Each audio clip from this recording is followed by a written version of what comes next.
Donbas cowboy. Were you truly a cowboy at one point, or is that just kind of because you're from Texas? No. I was born in Austin, Texas in 1960.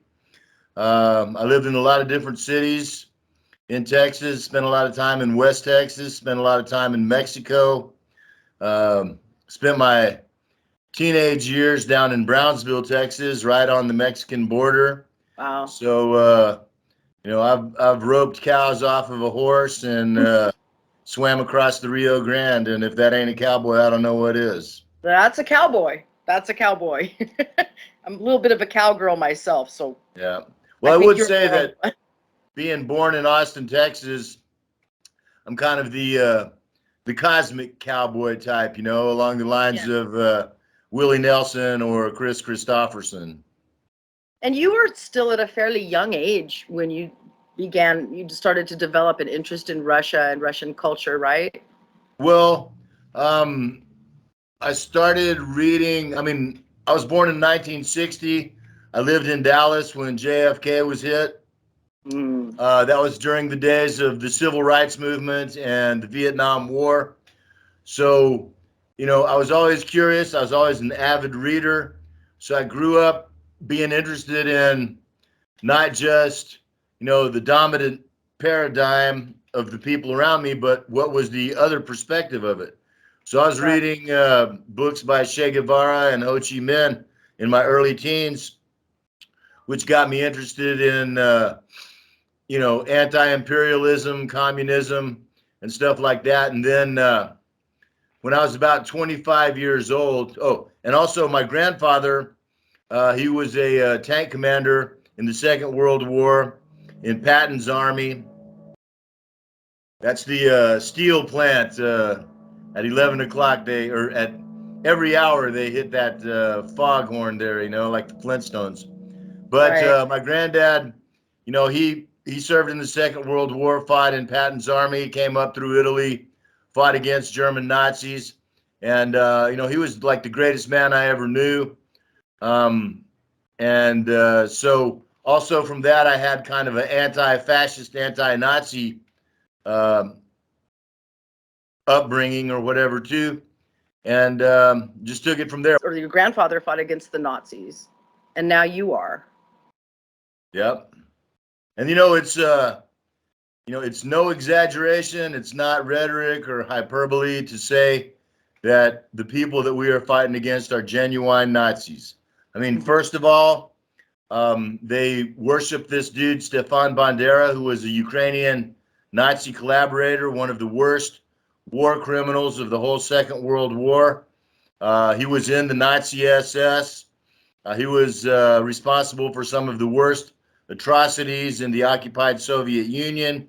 These guys that we're fighting against today, the Azov, the Ider battalions, the Pravi sector, they literally have swastika tattoos. They have Nazi flags. They fly on their positions. They say Heil Hitler. They say Slava Bandera, which is the same thing. So, to call them, far right or nationalists or something like that, that's completely, that's using language as a lie. These are Nazis. These are genuine Nazis. Even the Russian Ministry of Defense even now refers to them as nationalists, I've noticed. Well, are they trying to? They're trying to be diplomatic, but diplomacy is not my strong suit. I'm a soldier, and I call it as it is. I'm a writer too. I'm a philosopher. I feel very, very strongly that the first step on the road to wisdom is calling things by their right names. And so I'm not the kind of guy that cares what anybody thinks about what I am or what I do or what I say. I know what's going on. I'm here on the ground, and I tell it like it is. It is what it is. Yep.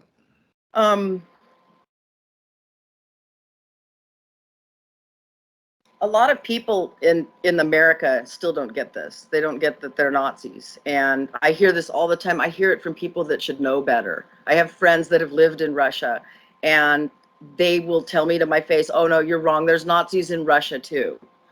And okay, well, I know that this is not true.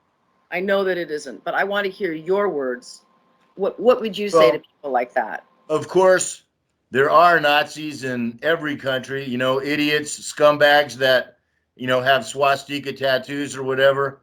But what there aren't in all countries is, you know, federal administrations and military units that are run by Nazis, that are being manned by genuine Heil Hitler Nazis. You know, and the most stupidest thing that these idiots in the United States say, and really, you know, I have to say that, you know, I think there's about 2 or 3% of U.S. citizens, and I don't call them Americans, that are not brainwashed zombies. You know, they're not, um,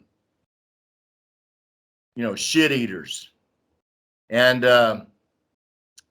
you know, that 98 or 97%, I don't care what they think. I mean, they're too stupid. They're too stupid to want to know the truth, and they're too cowardly to want to know the truth. And when I say shit eaters, I mean, I don't mean to use bad language or anything, but it's like this. If you eat shit for long enough, you get used to it. And if you eat shit for too long, you start to like it. And you like it so much that when somebody comes along and says, don't eat shit, that's disgusting. It's bad for you. And they're like, no, you know, screw you. I like it. It's good. Don't tell me what to do, you know. And it's the same thing with all this, you know, transgender type stuff. And I'm not prejudiced against gays I'm a communist. So it's not possible for me to be a racist or a nationalist. I'm an egalitarian Right. and an internationalist. But the I work for the Nazis, betterment of the whole world. they're prejudiced against gays. And they've Well, yeah, I been mean killing that's a gay fact. people. They're prejudiced against other races too, you know, and especially against the Russians, you know. So, I Hmm. mean, the people that say, I mean, it's the stupidest thing they can possibly say is, "Oh, well, it's not possible for there to be Nazis in Ukraine because Zelensky is Jewish." I I've mean, and heard that. that's so stupid that it makes my teeth hurt to hear it, you know. But yeah, of course, and you And then I know, hear too that Zelensky is like some kind of an innocent lamb, and Azov like roped him into this, and he had no choice. What do you think of that?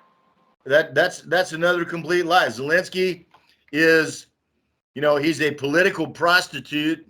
Hmm. You know, he's betraying his country and the people of his country to ruin, to destruction, and yet, you know, these people in America think he's some kind of good dude. You know, he's not. He is a truly evil person, just like his predecessor Pedro Poroshenko was.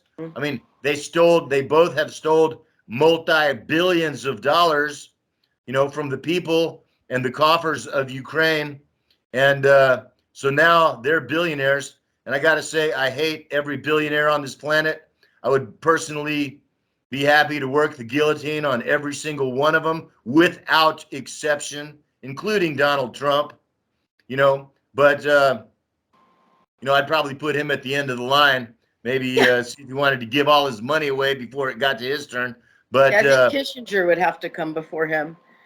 well, sure, of course. I mean, and all of them, you know. I mean, the thing All is, okay, every billionaire on this planet is a thief. There's no way $1 billion is $1,000 million. And there's you no can't count that high possible in your life. way. I mean, there's no way that anybody can earn that much money. There's nobody that's smart enough or worked hard enough Right. or, you know, invented something good enough all by themselves that they deserve or need $1,000 million. And as a communist, you know, I say, you know, that a civilized society is one that has a minimum level of equality of life for every single citizen in that society. And it should, you know, it should include a place to live and enough food to eat, access to decent education for as far as your intelligence and talent will allow you to go, medical care that so you don't die because you don't have enough money, you know, things like that, just the basics of life. You know, I mean, this is the 21st century. There's, you know, we have the technology. There's enough for everyone on this planet to have the basics of life, but it's not because there's not enough. It's because the distribution is so obscenely unfair. You know, I mean, the 4 richest guys in the United States own more than the poorest 50 or 60% of the population of the United States. So that's a real problem right there, you know. And so I say a minimum quality of life paid for by a maximum. You know, there's a minimum that you can have paid for by a limit on how much you can have. And, you know, and I mean, and I'm open, and I'm not saying that the street sweeper or the garbage man should make as much as the brain surgeon or, you know, the brilliant poet or whatever like that. But, you know, I mean, there can be some leeway in between. Some kind of parity. Yeah, I mean, it's not like everybody has to get paid the exact same. I mean, but what should be a maximum limit? You know, I mean, like we have 50,000 homeless people just in Los Angeles alone, and I would be willing to bet it's way more than that. And just driving across America, I've seen homeless every single town. The city I live in didn't ever used to have the kind of homeless that it has now. Every single freeway ramp, homeless. What city is that you live in? Well, I don't want to put it into the interview because we have quite a high number of Ukrainians living here. And I've been learning that I could get doxxed. And so I'm trying to. I understand. I understand. And, you know, and that's another excellent point right there, you know, that, you know, the people who are the criminals, the people who are the liars, they're the ones that want to keep the secrets. They're the ones that suppress the truth. And, you know, I mean, recently I wrote an article for a website called Covert Action Magazine. It was founded by Phil Agee back in the day. And he was one of the original CIA whistleblowers. And I found 2 different specific examples where Ukrainians' army had bombed the city of Donetsk, and photographs were taken of the destruction and the carnage. And the next day, Western media put these photographs on the front page of newspapers and said, Russia bombs Ukraine. I've seen that. And, you know, I mean, that's not just a lie. That's a damn lie. You know, that's a black lie. That's the opposite of the truth. Lies, damn lies, and statistics. Well, I mean, the opposite of the truth is like, you know, then it's like a biblical type lie, you know. It's an evil thing. Yeah, a truly evil thing, you know. And so, you know, and so I understand that people in the West get fooled. But, you know, I mean, I had a very close. Is it willful ignorance? At what point? Yes, it is. Yes, it is. Yes, it is. And I'll tell you, I had someone that was very near and dear to me, had a master's degree in philosophy.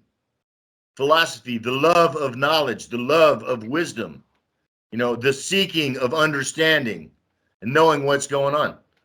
And I tried to talk to her, I don't know, probably 15 years ago about, you know, I was in the U.S. Army. I was trained as a demolition specialist. You know, you talk about 9/11, World Trade Center 7. They came straight down in 7 right seconds. Into the footprint. You know, okay, so I'm a trained by the U.S. Army demolition specialist. I know, whether anybody else knows or not, I know that there's only one way that a building can fall down that way. There's only one way, you know, and that's by internal, you know, specific intentional demolition. And I tried to talk to this master's degree philosopher and explain, you know, just say, look, you know, there's no possible way it could have, it's physically impossible to have been any other way. And she said the words, this philosopher said the words, I don't want to know. Wow. And, you know, I mean, another example, a great example. There's you know, when I was a kid, I lived in Dallas when JFK was hit. And I was 3.5 years old, but of course, that's not something that you forget. And I do remember it, you know, even as a kid. and still to this day. And so in my 30s, when I had time and money to be able to do research into things I was interested in, that's one of the things that I was really interested in. And, you know, I without bragging, I can say I'm an expert on that subject. And I mean, I've read every single thing that was written, you know, up until, you know, the year 2000 on that subject from every side. And there's this guy, Mark Lane, he wrote a book and he made a brilliant movie called Rush to Judgment. And he went in early 1964 and he interviewed eyewitnesses in Dallas who were there in Dealey Plaza. And there was this one guy, and he was standing right, you know, 50 feet away from Kennedy when he got hit. And the guy said, "Look, man, I was in World War II. I was in the infantry through the whole war. And, you know, I know what a gunshot sounds like. I know how to tell where it's coming from."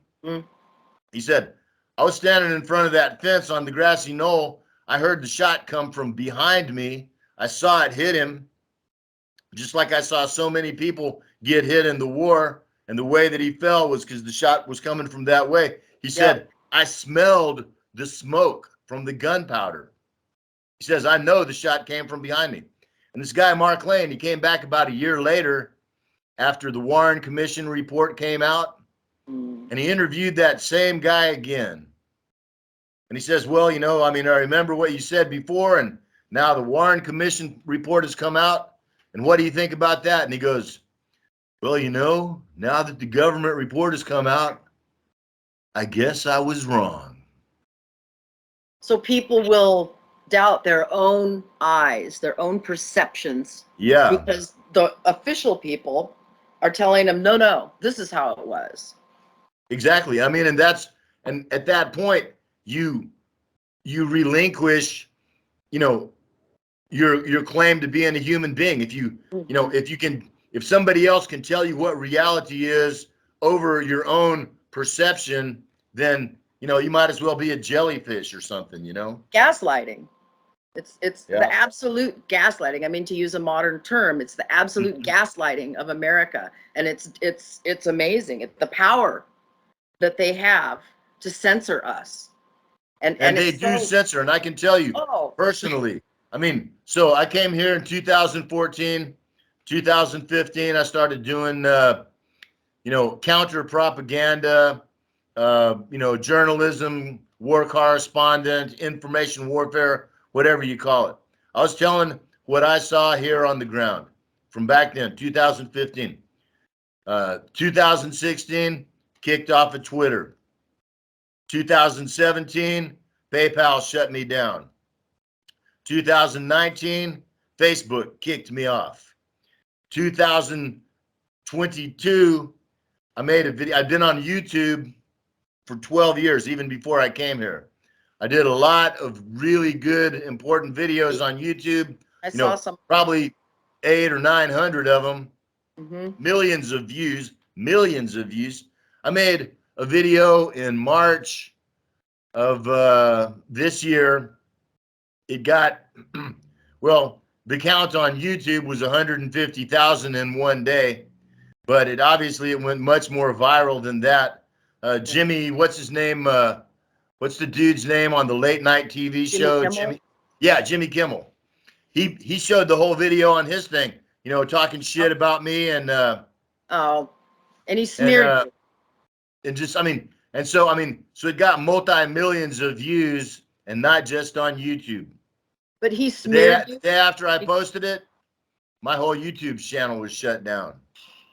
You know, I mean, so they're censoring me every way they can. I had 2 websites that I don't know if the webmasters either got, you know, intimidated or paid off or what, but I had 2 different websites that I made that I'm now locked out of. They still exist, which is RussellTexasBentley.com and RussellTexasBentley.info.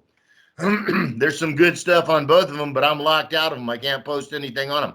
I started making a third one on the Wix website platform, and they just wrote to me after about a month and said, we're not going to let you have a website on our platform. You know, so I'm as censored as it possibly can be.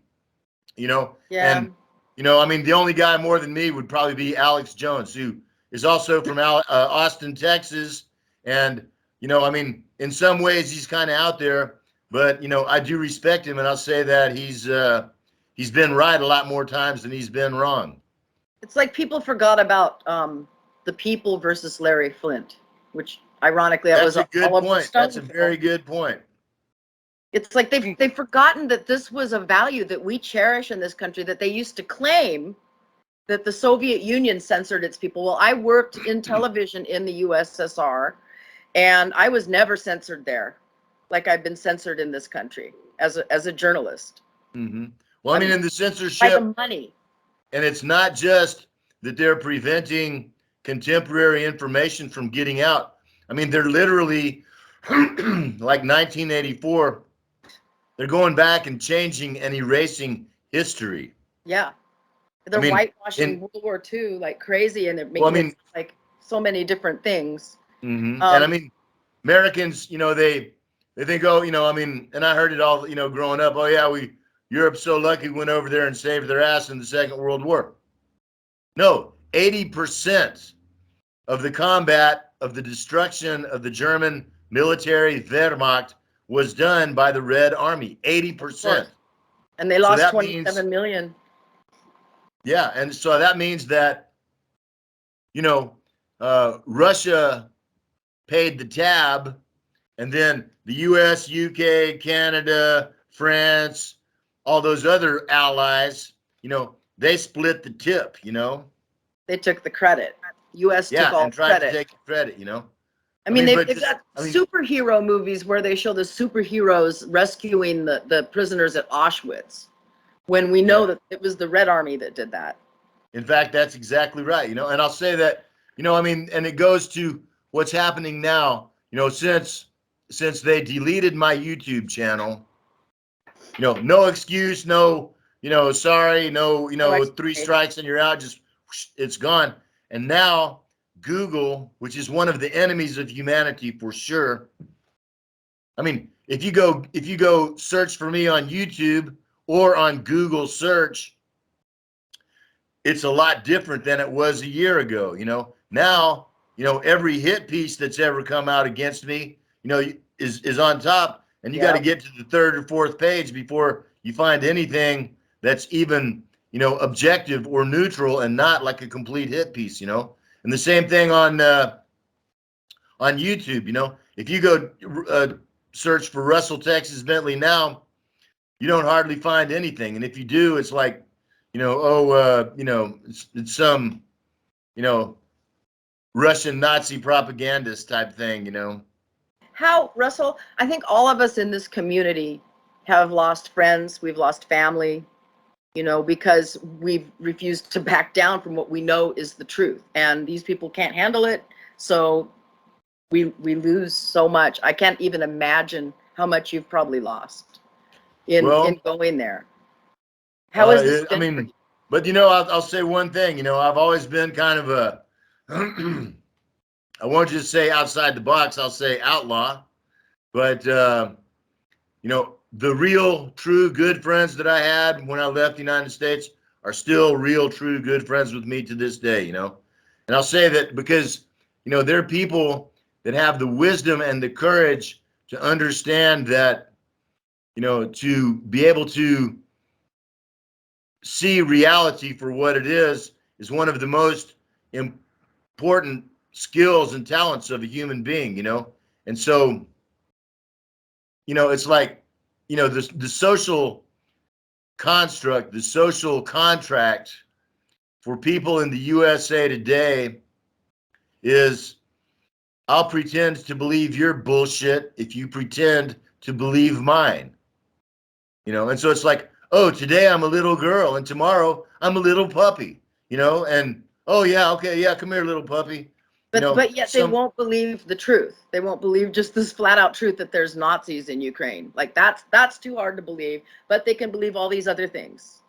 Well, I mean, and the fact is, I mean, and it's not, and it's literally like you say, they won't believe it because the truth is beyond description. I mean, there's been, too many cases of our guys that got captured coming back with swastikas carved or burned into their bodies.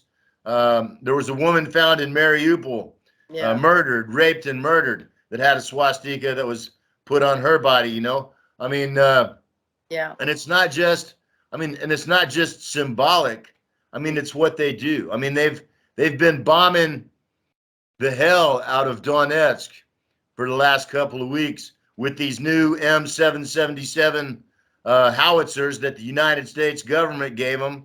Yep, courtesy Uncle Joe. 100 of them, 100 cannons, and 140,000 rounds of ammunition. And of course, Russia's blowing those cannons up right quick. And we've probably busted up about half of them so far, and we will get the rest.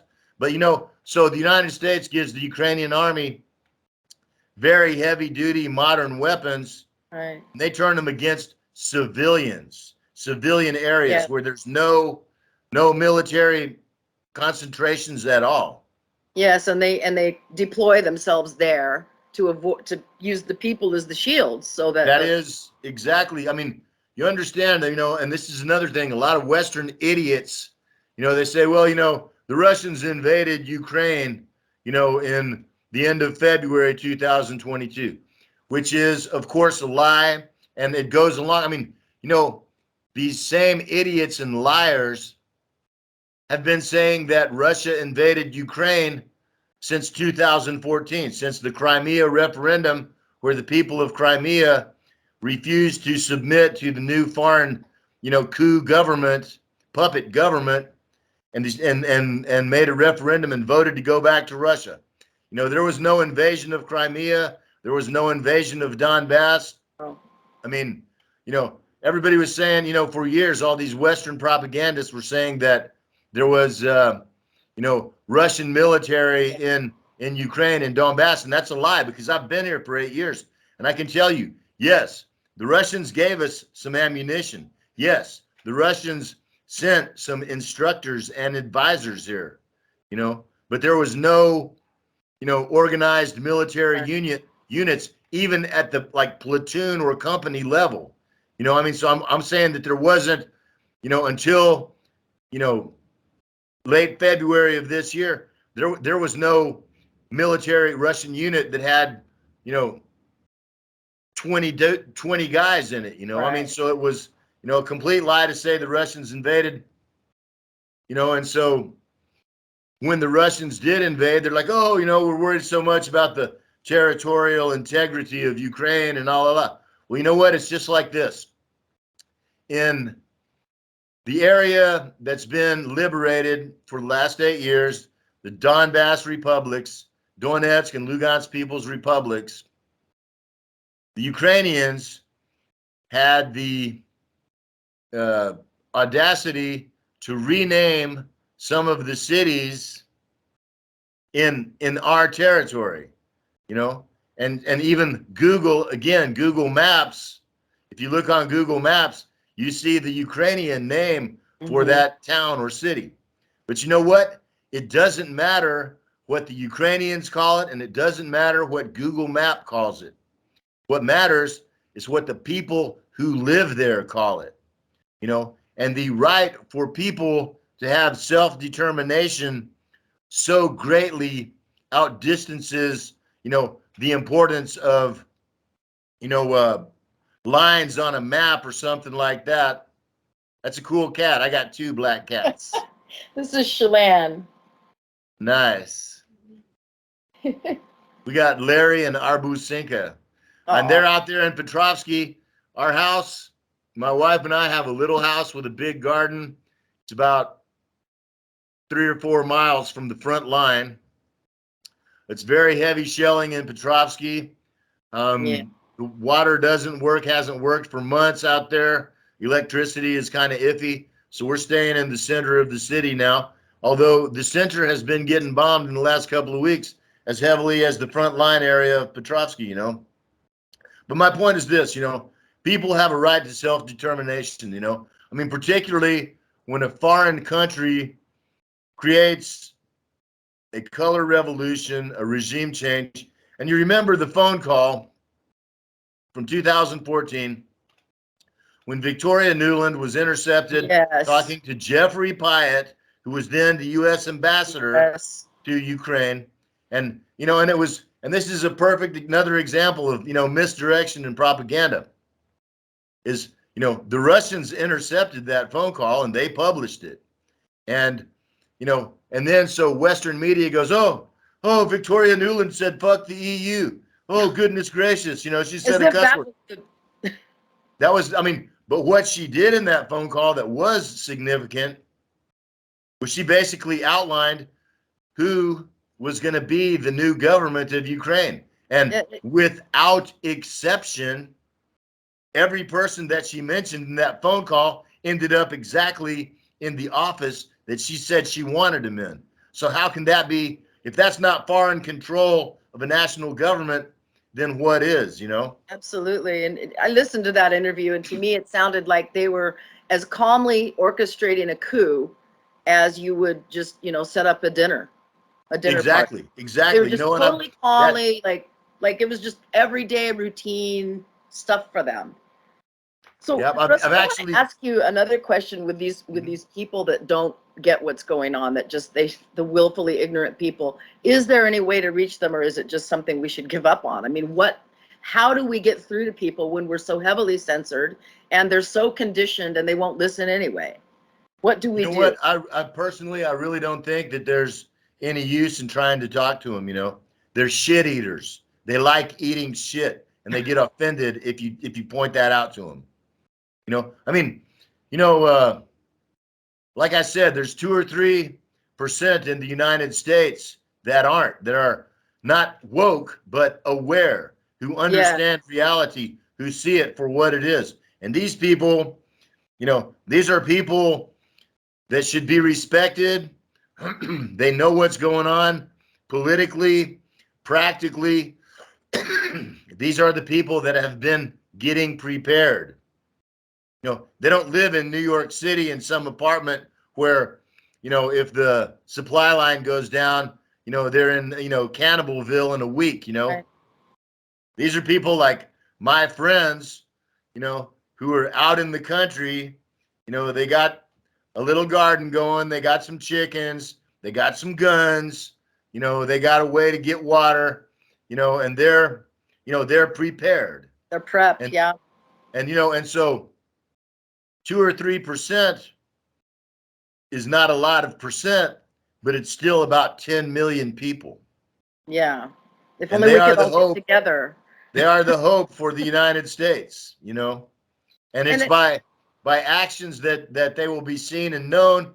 And so, when it really hits the fan, those people are going to be able to recognize each other, It does seem a little bit to me like, at least since the war's begun, that there has been more, or the special operation, it seems like there's been more people who are at least a little bit more open to it, to listening to what this is about. Whereas before, they just seemed completely indifferent to it. Like, I would share photographs of the children in Donbas that had been killed, and people would just ignore it. They would just be completely indifferent to it. I even had people laugh. And I just can't, because they don't believe it. They think it's a lie, and so they laugh.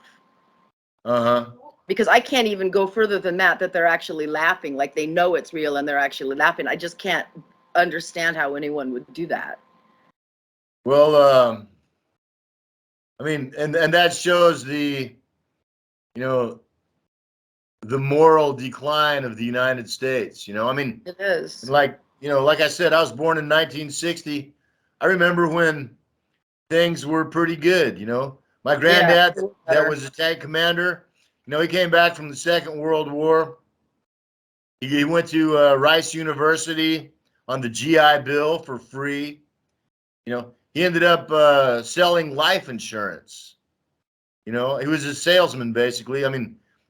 He was a good one, and he was successful, but he raised my mom and my uncle and took care of my grandmom. on one salary. You know, he worked 40 hours a week, didn't work on the weekends. He had a house in North Dallas, you know, nice big yard, swimming pool. He had a little farm up in Northeast Texas. You know, he put my uncle and my mom through college on one, you know, regular 40-hour a week salary. You know, he wasn't an Right. investor or anything like that. He was just a regular working man, and he was able to raise a family on that. You know, you can't do that anymore. You can't even pretend to dream about doing that anymore. No, I you're mean, not look going to at have the same standard of living that our parents had or that their parents had. That's given to me. It's the same situation. My father raised us on his salary. My mother didn't work. She built the house, but she didn't like have an employment, but she built her dream house on his salary. And it's just a different time. It's the 70s, you know, people back then you could be well, you worked as a lumberjack, did you not, in the Yes, Pacific I Northwest? did. Yes, I did, and that was actually a pretty good job. You know, I mean, it is statistically the most dangerous job that there is in the United States. My And grandfather was so, and it, you know, I mean, it takes skill, it takes courage because it is so dangerous, and yeah. it takes a lot of physical strength too, you know. Oh So yeah. a job like that pays pretty good. You know, I mean, I wasn't, you know, I made like 50,000 bucks a year, which was pretty good back in, you know, the 90s, you know, Oh the yeah. 80s, the 90s, you It's a lot know, better than I made in TV news in the 90s. I'll yeah. just put it that way. It was minimum wage. They paid us Wow. crap. I mean, and you're Uh-huh. carrying the camera around, you're doing all the work, you're editing. I mean, it was 3 stories a day, you know, live shots, 3 stories a day, doing all the shooting, editing, and writing, $7.90 an hour. That's real work too. And you know what? It It takes a is. lot of skill, not just technical skill, but artistic skill to do that job. I know But it, you know. I mean, they don't pay anybody what they're worth anymore. They no, just no. I mean, that's it. And then some punk parasite that goes out for a 3 martini lunch and drives a Porsche, you know, he's making all the money off of your work, which gets yep. back to, you know, putting a limit on how much they can make. You know, one of my Oh, biggest yeah. heroes, Big Bill Haywood, you know, one of the founders of the IWW, the Wobblies.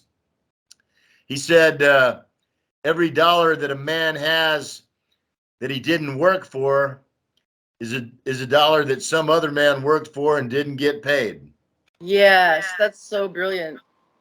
I wanted to ask you. You mentioned that when you did the logging work, that you were in the Pacific Northwest, right?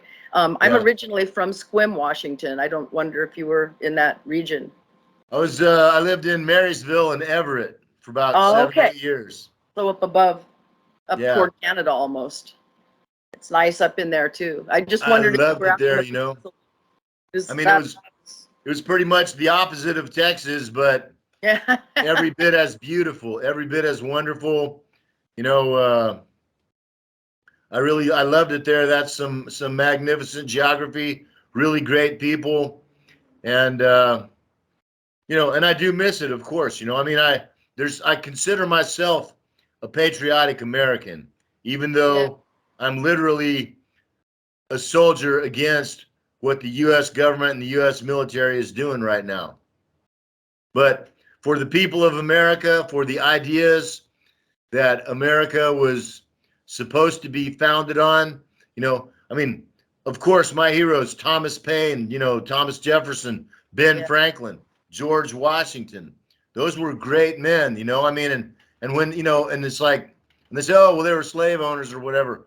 Well, you know, I mean, look into who was running the slave trade back then, you know. I mean, you know, look into how much, you know, that was the way it was back then, you know. I mean, of course they weren't perfect. Nobody is, but the stuff that they did and the stuff that they wrote, and most importantly that they themselves did, risked their lives for their ideals and won. You know, that's an inspiration, you know. So when people, you know, insult their memories, you know, I mean, it's like the taking down of, you know, the statues of Robert E. Lee or something. You know, I mean, you Yeah. know, it's historical revisionism. You know, it's a crime against the truth. it's a crime against history, and that means it's a crime against the future of humanity. You know, it's like what Orwell wrote in 1984. Who controls the present controls the past, and who controls the past controls the future. After all that has happened to you, all these people that have smeared you from this country, the way this country has treated you has literally shut you down. They're literally sending people to kill you and your friends, and you still love America. You still really love this country. I can feel that. Yeah. Yeah, it's true. I do. I mean, you know, I'm not against, I'm against the parasite class. I'm against the military industrialist complex, which, you know, again, a lot of people think, oh, that's something some hippie made up, you know, that phrase. It was Dwight D. Eisenhower in his farewell address. General, President Dwight D. Eisenhower, who said that we have to guard against unfair power and undue political influence from the military industrial complex. And those are the guys that, I mean, that I really hate, you know, that I am willing to fight against, to die fighting against, and therefore also to kill fighting against, you know. And, you know, just like these Nazis here, I'm not against the Ukrainian people. I'm not against the nation of Ukraine. You know, I mean, my wife, you know, she sings Ukrainian folk songs sometimes in the garden, and it's beautiful, you know. I'm not against Ukraine. I mean, I'm against, you know, I'm against Nazis. I'm against fascism. Yeah, against fascism. And, you know, and I'll tell you something. There's a quote by Benito Mussolini. And he said, and he was the founder of the fascist party in Italy. Right. And after he came to power, he once said, fascism should better be called corporatism because it is the merger of state and corporate power. And if that's not what rules the United States today, please tell me what it is. It's precisely it. It is. It is exactly it. It is corporates, oligarchs. And I'll tell you, and it's funny again, and you see this, I mean, it's like there's a list, you know, of logical fallacies. Right. And, you know, I mean, it's used like for debate or logic classes, something like that. And that's really an excellent list of propaganda techniques, you know. And so like that quote about Mussolini, you know, there's a lot of, you know, what do you call it? Liberal propagandists, whatever, you know, and they say, oh, well, there's no proof that Mussolini ever said it, you know. And I mean, so it's a distraction. It's completely irrelevant. But the point is whether he said it or not. And he did, in fact, say it. But it doesn't matter if he said it or not because it makes perfect sense. And that's exactly what's ruling the United States these days. Before we run out of time, and I don't want to keep you for too long because I know it's getting late there, but I want to ask a little bit more about, because I wanted to kind of talk about how you came to be in Donbas and how you felt moved to stay. And and I remember from the other video, which I think I might go ahead and use some parts of that as well, just to sort of buttress. You're welcome to. You're welcome to, of course. Anything of mine from social media or, you know, on the web, you're welcome to use. But you mentioned the Union Trade building where the fire happened in Odessa in 2014, and the woman that died there. There was two. Actually, it was two separate events. Right. May 2nd, 2014 was the trade union building fire in Odessa. And it was an ambush by Western Ukrainian Nazis that were bussed into Odessa. Odessa is a very pro Russian city historically, ethnically, and they were very much against the Maidan coup, and they were standing up and protesting peacefully. They were doing like an Occupy Wall Street thing where they had set up tents in front of the trade union building. And the Ukrainian government, the Kiev regime, bussed in a bunch of really hardcore Nazis from Western Ukraine who came up there and they set up an ambush. and they had some guys already hiding inside the trade union building.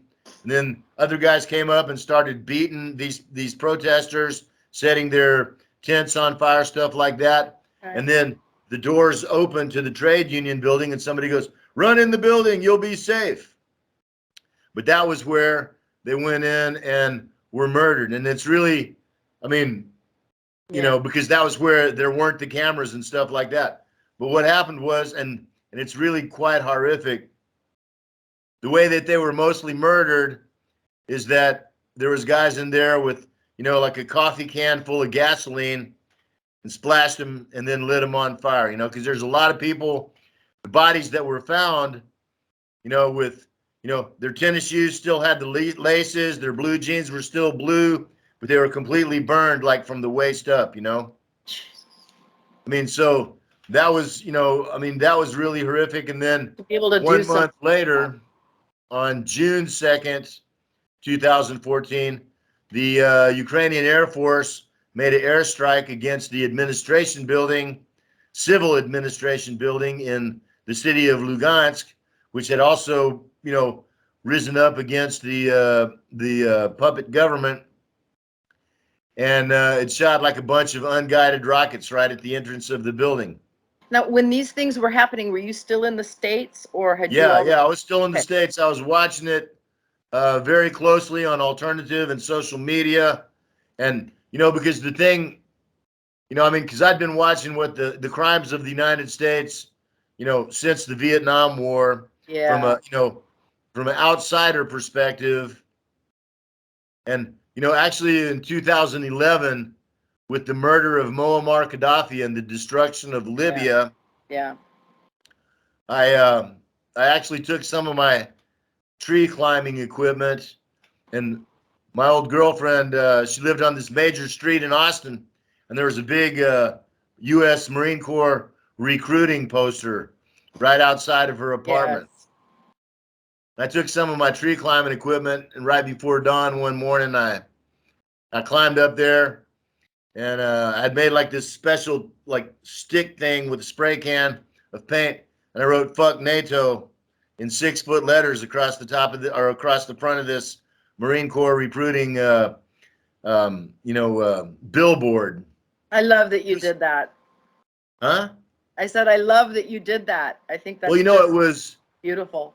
It was and it was up there for about 10 days before they took it down, and you know, tens of thousands of people saw it. It was on the main road in Austin, and you know, and that made me feel a little bit better. But then when I started seeing the crimes that were happening in Ukraine, knowing that it was all exactly the work of Joe Biden, you know, Barack Obama, Victoria Nuland, Hillary Clinton, you know, it was like, you know, and so what happened when they made this airstrike in Lugansk, this woman named Ina Kukuruza, you know, civilian, you know, middle-aged lady, she got hit in the airstrike and her legs got blown off. And she was laying next to her friend that she had been talking to, who was dead. God. And this guy came up and he was like filming on his phone the aftermath of the attack. And she asked this guy if she could use his phone to call her family. She knew she was dying. And there was a photograph made from that video where she's sitting there and she's like looking up straight into the camera. And when I saw that photograph, you know, it was it was like she was looking into my eyes. Yeah. To say, what are you going to do about this? And that's when I knew for sure. I'd been thinking about it before, but when I saw that photograph, I knew for sure. I said that there's nothing that can stop me from going at that point. And that was in June, and I ended up getting to Donbas in early December. You know, it took me time. I sold everything I owned. You know, I told my family, my girlfriend, my boss, and came to Donbas. You know, in a week, I got to Donetsk on the 7th of December, and a week later, I was in Vostok Battalion. And on the 31st of December, 2014, I was on the front line near the Donetsk airport. Very, very hot position. And I'll tell you, my first position was about 400 meters from the new terminal, which was of the Donetsk airport, which was really pretty much the hottest position at that time in the on the front. And it was still being held by the Ukrainian so-called cyborg special forces. And there was this monastery about 400 meters from the new terminal to the west, and about 400 meters from the control tower to the south. And this monastery was right in between them. So we were in crossfire. It's in the middle of a giant, graveyard with maybe, I don't know, 3,000 graves in it. And it was a very, very, very hot position. I mean, they put me right into the sizzling frying pan from the get-go, and and I did well. I'm very, very proud of my service here. I served 3 years in the U.S. Army as well, and I'm proud of that service too. That was back in the 80s. It was the Cold War, but I wasn't in combat or anything. But it was one of the things I did in my life that prepared me to come here, Which branch of service? Marine Corps? U.S. Army. Oh, Army, sorry. Mm-hmm. Yeah, as a combat engineer. When you came, and when you came to Donetsk, you were already in your 50s, right? Yeah, I was 54 when I got here. It's amazing. I mean, that's a lot. I mean, like, I'm 56 right now, and a part of me is looking if there could be any way that I could make it there to just do some coverage, to do some media coverage right from Donbas. I mean, I don't know right now how that would work out in terms of logistics, because Russia's not exactly handing out visas to Americans as much right now. Well, we can talk about that sometime offline. Sure. I can give you a couple of pointers. Okay, we can do that. But I'm just thinking of the age, and I think of it with a bit of trepidation, because I'm 56 and I don't have the energy that I had in my 20s. So for you to be like going into the hottest spots militarily, that had to have been, I mean, the challenge had to have been tremendous. It really was, and I have to say this, and I really mean it.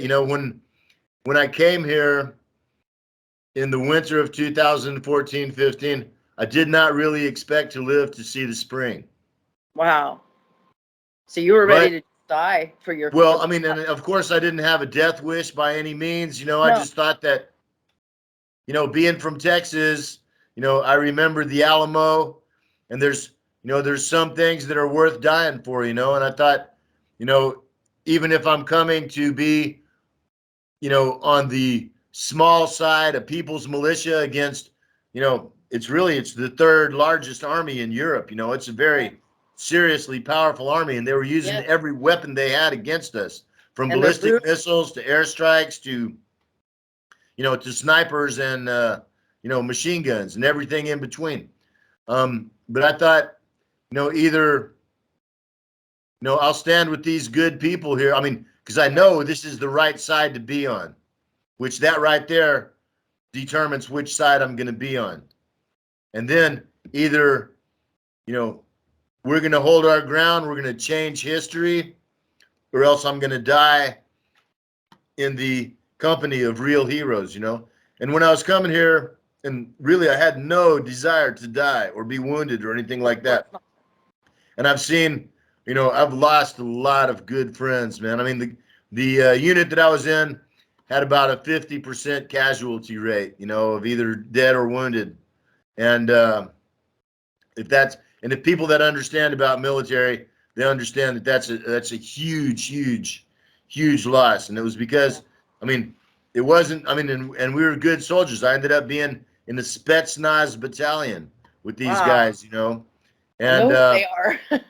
So, and I'm not saying that I was a great, soldier or anything, but I was just very, very, very, very lucky.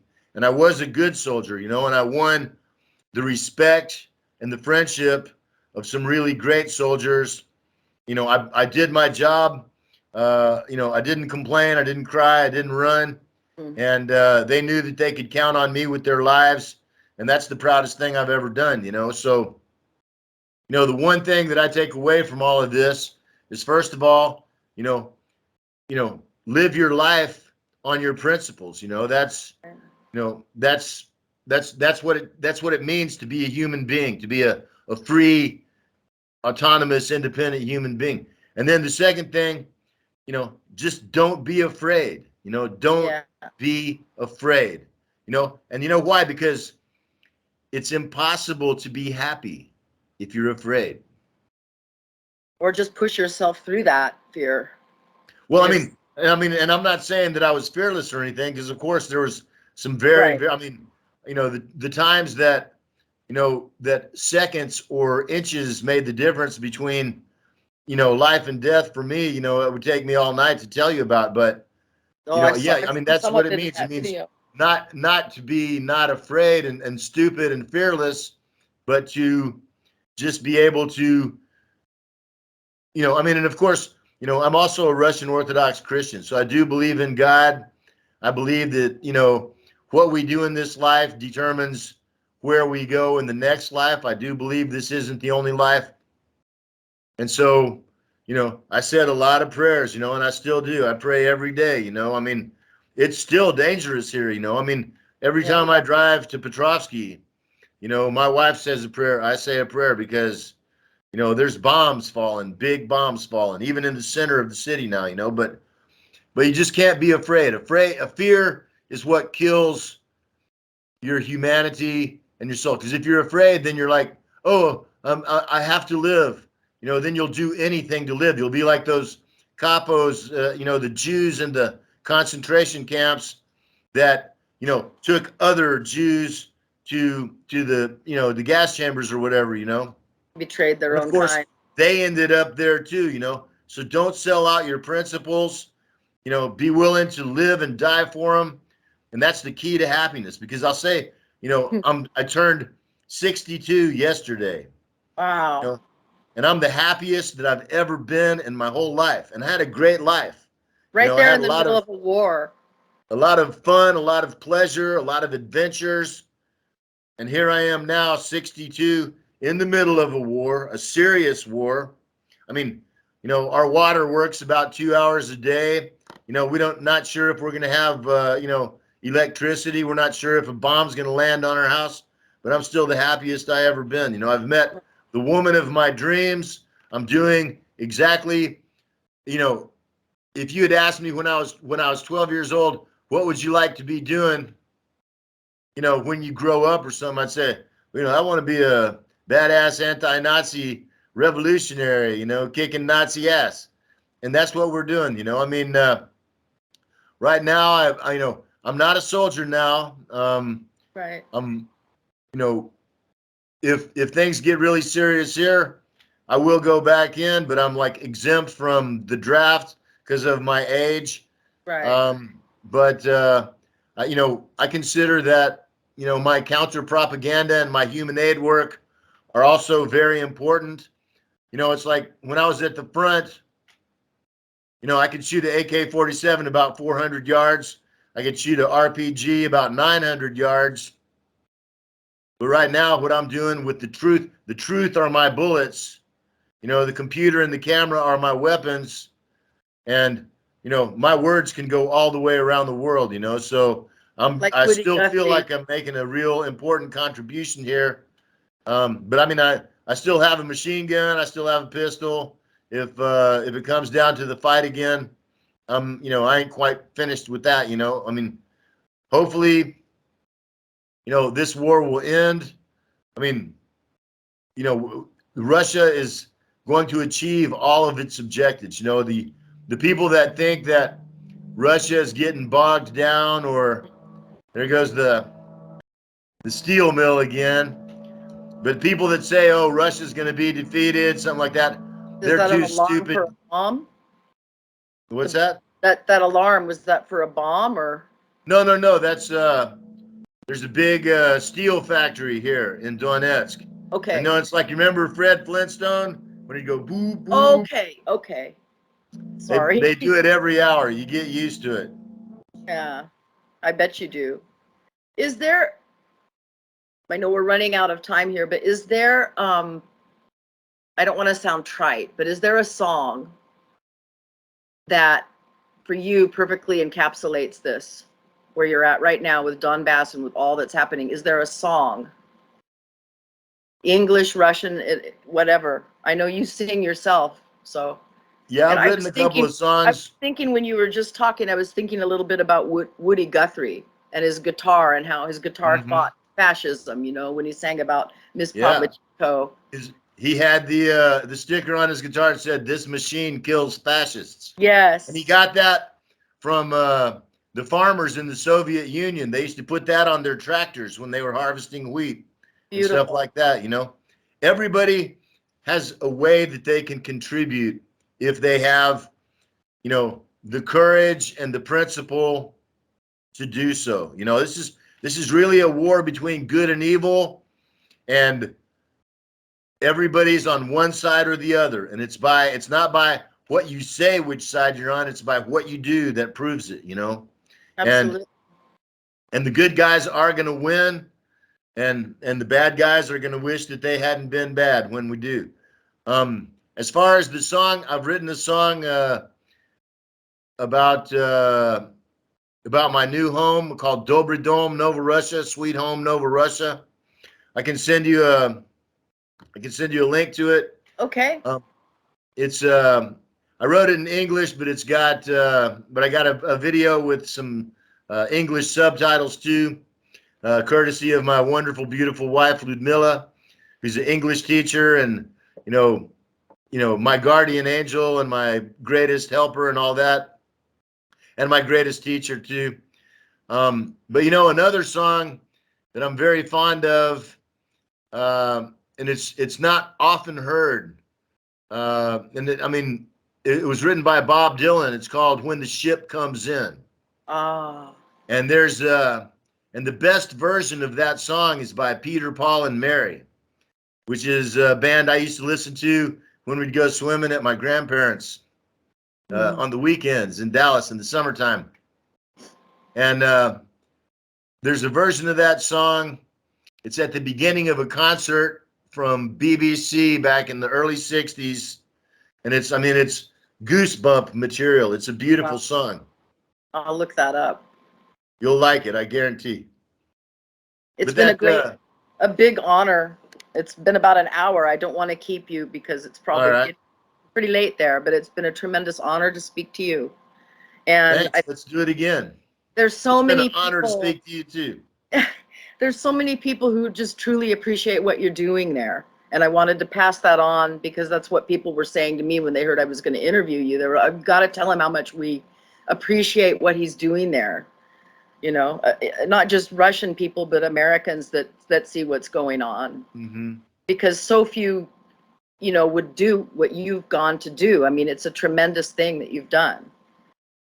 Well, I don't consider myself to be a hero. I know. At all. You know, I'm a regular guy who has the courage of his convictions, you know. And you know, I mean, growing up being you know, a tree man, lumberjack, and like that, you know, you risk your life every day. You know, it's like, you know, you say a lot of prayers, and that's, I mean, you know, trusting in God gives you a lot of strength, you know, and then just doing the right thing, you know. And did you find God there in Donbas, or were you already? No, I've always been a very spiritual guy, you know. I mean, I studied, you know, all the great religions. I actually spent a couple of years in South Dakota with the Lakota Indians. Oh, wow. And did the Inipi Sweat Lodge over 100 times with them. Oh, wow. Got adopted into the tribe. Got an Indian name, which is, by the way, Oyate Yahapaki, which means he speaks for his people. Oh, wow. What an honor. Yeah. You know, and I studied Zen Buddhism when I was young. I've read the Bible many times, multiple times, the whole thing. I've read the Quran the whole time. I hung out with some Sunni Muslims for about a year. You know, learned about Islam from them. Fasted for Ramadan with them. You know, but really, you know, the Western Christianity I just, you know, I mean, I don't trust it. I mean, you know, you see, you know, the Catholic Church, you know, which is, I mean, anyone, I mean, they had a Nazi for the Pope, you know, Yeah. Ratzinger. I mean, so Yeah. that right there disqualifies it from anything, Yeah. not only holy, but good, you know, I mean, and there's a lot of good Catholics. I got an old friend who runs the Catholic Worker House in Des Moines, Iowa, you know, and he's a Catholic priest, and he's a real saintly guy, you know, I mean, he's, you know, he's been to prison a couple of times for like anti-war protests and stuff, and he lives, you know, taking care of homeless people in the middle of a very depressed city. You know, I mean, so there's good Catholic people. I got nothing good to say about the Catholic Church. You see, like the Protestant churches, these mega churches, Then where they really, where they worship money, where they use this, you know, this, you know, not just false, but really disgustingly satanic, what do you call it? Prosperity gospel, you know, where they, you know, where all the rich people come to have a big circle jerk, and the preacher says, well, you know, you're good, and that's why you're rich, because God is rewarding you. And all these poor people are bad because they're poor, and you don't have to worry about them. And that's God the gave you exact the opposite. oil as a blessing, right? Yes, I've heard Yeah, this. you know, and these guys, you know, these God gave us preachers with land. private jets and multiple mansions and $100,000 gold Rolex and shit like that. That ain't what Jesus was about at all, you know. And then when I came The here, communist.